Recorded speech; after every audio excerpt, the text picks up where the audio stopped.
JR Country. A lot has happened since the last time I spoke to you. You've won a ton of awards. You've got 6 #1 hit singles, inducted to the Opry, which is nuts. Yes. You got your signature Crocs, which I have some questions about. And then you got engaged, so congratulations. I did. Yes, thank you very much. Thank you. How involved with the whole wedding planning situation are you? Because you don't seem like the wedding planning Man, I'm pretty involved, actually.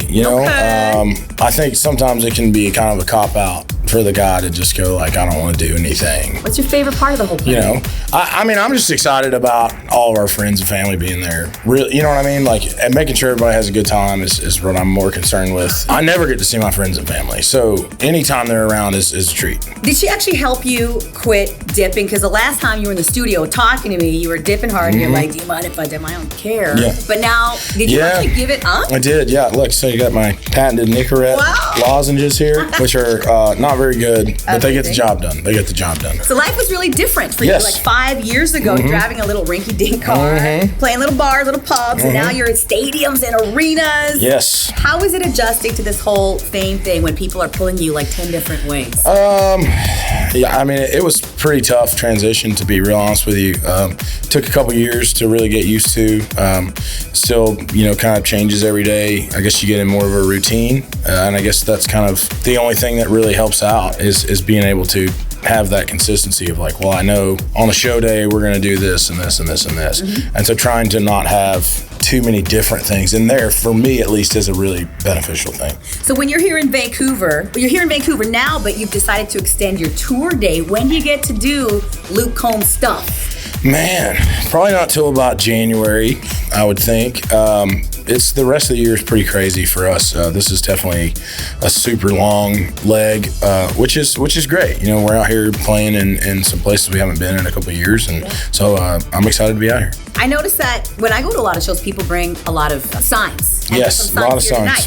Do you actually see what people write to you? Like, are you paying attention? Do you actually read the concert signs? Most of the times I don't until like the end, because usually it's like you kind of use the same part of your brain, I feel like, to when you're trying to sing. And because when I'm up there, a lot of the times it's lyrically speaking, I'm not thinking about what the next words are. They just kind of come out, you know what I mean?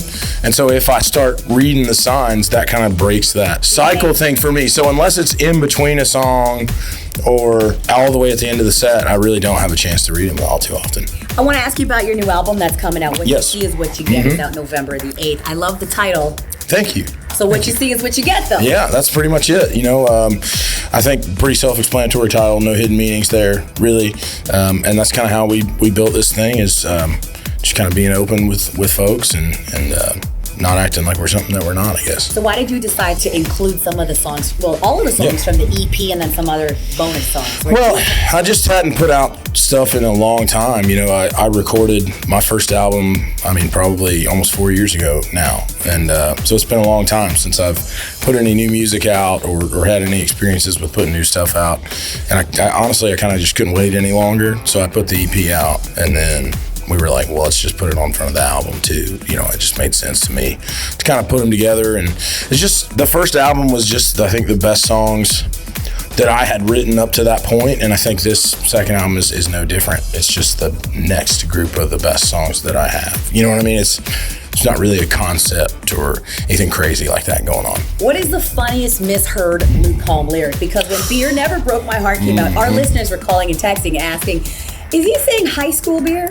Is he saying about high school beer? No. I'm trying to think of what is the funniest misheard lyric you've heard?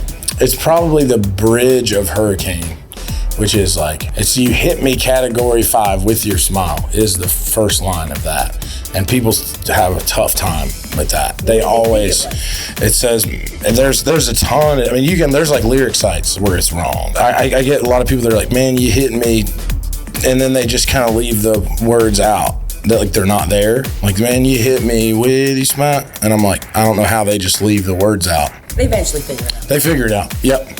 Are you a fan of Halloween, Luke Combs? I'm not, not a huge Halloween guy, to be really honest with you. What about Halloween candy?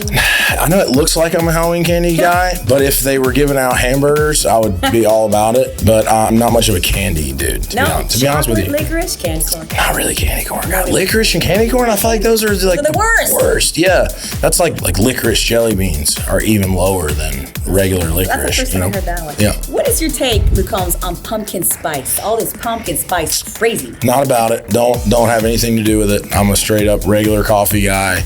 I don't want a pumpkin spice pizza or maybe a candle.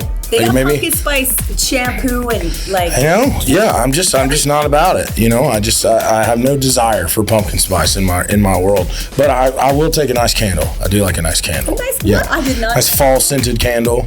Totally fine with that. I love that. Yep. Did you hear that Tesla cars are soon going to have customized horns, farts, and goat horns? I have not heard this. If you could customize a car horn, what would it be? I think it would just be probably like a sneeze or something like that. I think would be, it would probably catch people off guard a lot. I don't think it would be an effective horn by any means. No, not at all. But I think it would be. It's more comedic value for me, anyways. So for anybody, right? Yes.